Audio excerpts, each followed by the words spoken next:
In the last section, we learned the trial and error method for factoring trinomials that had a coefficient other than 1 for their first term. In this section, we will learn the AC method. And it's called the AC method because we will be looking at multiplying our first coefficient and the constant term, so our A and our C. The first thing, find the numerical value of A and C, then multiply A times C.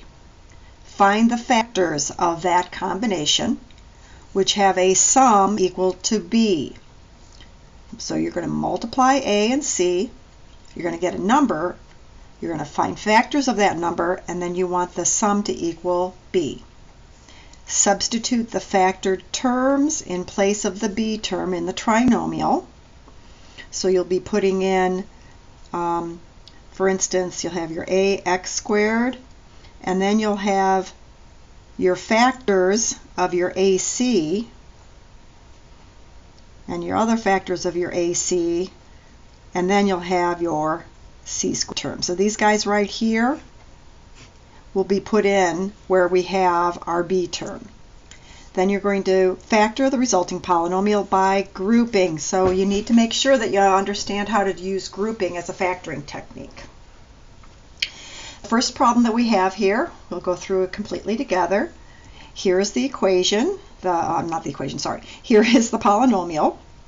We need to determine what A is and what C is, so the first and the last. Then we're going to find out their product. We're multiplying them together.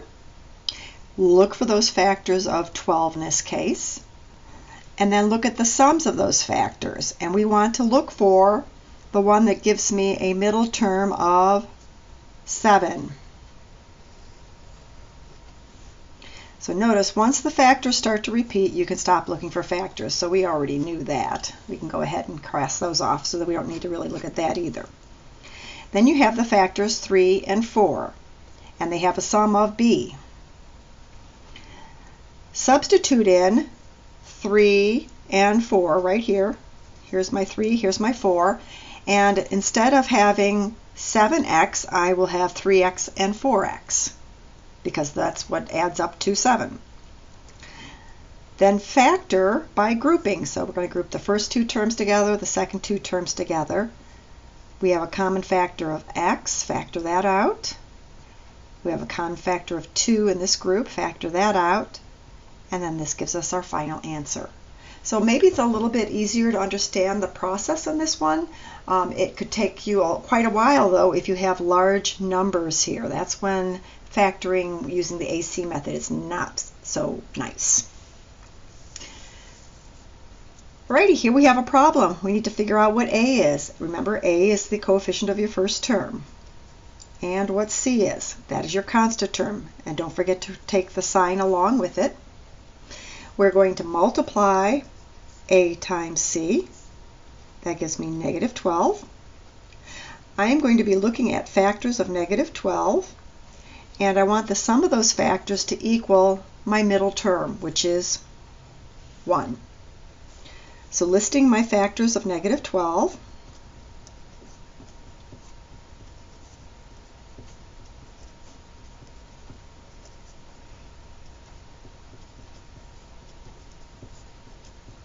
here are all my factors, and I'm looking for a combination that when I add the factors together gives me a positive 1. And I'm thinking that you probably saw that that equals positive 1 when I add it together, which is what I'm looking for. Now I'm going to substitute in a negative 3x and a positive 4x where I have x in my trinomial.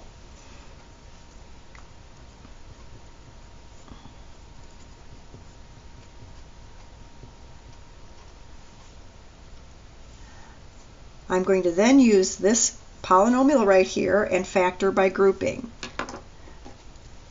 So grouping these first two terms, and I'll group those last two terms together. So the first two terms, I have a common factor of x, and I'm left over with 2x minus 3. The second two terms, I have a common factor of 2, and I'm left over with 2x minus 3. And then remember, by grouping, we're looking for an expression that is common to both of these terms. That expression ends up being 2x minus 3, and then I'm left over with x plus 2 as my answer. Now we're going to do a problem down here. If you think that you have this process understood, go ahead and try the problem on your own, and then pause the video, and then you can start the video back up again once you've finished.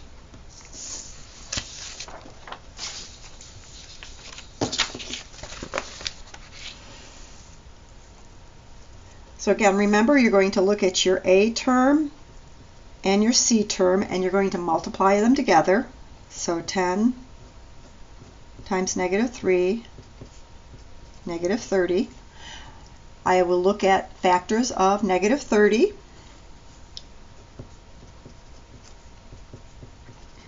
And remember that I want my factors to add up to a positive 13.